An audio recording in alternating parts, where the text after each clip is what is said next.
Bienvenidos mis niños. Continuamos con la experiencia de aprendizaje. ¿Qué me dicen los sonidos de mi cuerpo?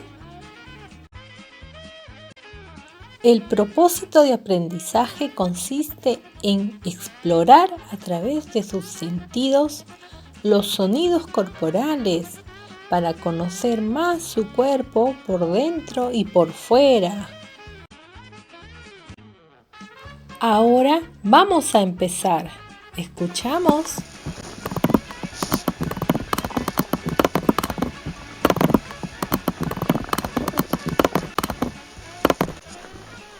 ¿Qué sonido será?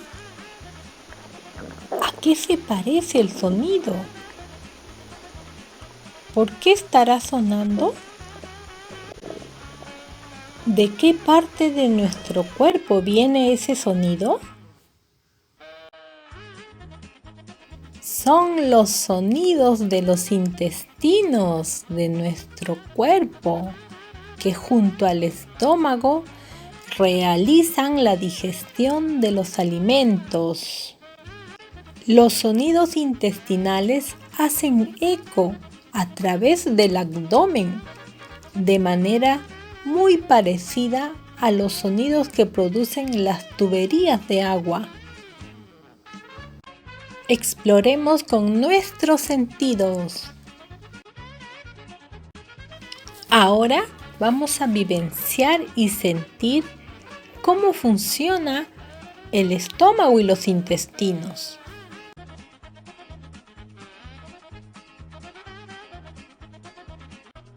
Al comer las frutas o al comer los alimentos, estos ingresan por la boca y allí al masticarlo, esto se convierte en el bolo alimenticio. Luego el bolo alimenticio bajará por la laringe al esófago para llegar al estómago y allí se producirá la digestión. Aquí también se produce un sonido que lo podrás escuchar con tu estetoscopio casero.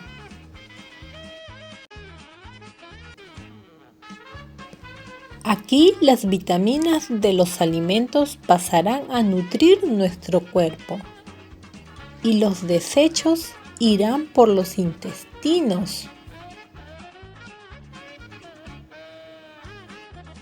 Los desechos son las heces que luego serán expulsadas por nuestro cuerpo. Todo este proceso tiene muchos sonidos.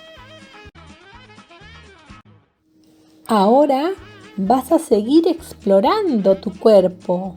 ¿Qué otros sonidos produce nuestro cuerpo? ¿Dónde se produce el hipo? Imita el sonido del hipo de los intestinos, el bostezar, inhalar, exhalar y otros sonidos que hayas sentido de tu cuerpo por dentro y por fuera. Un abrazo y les mando muchos besos.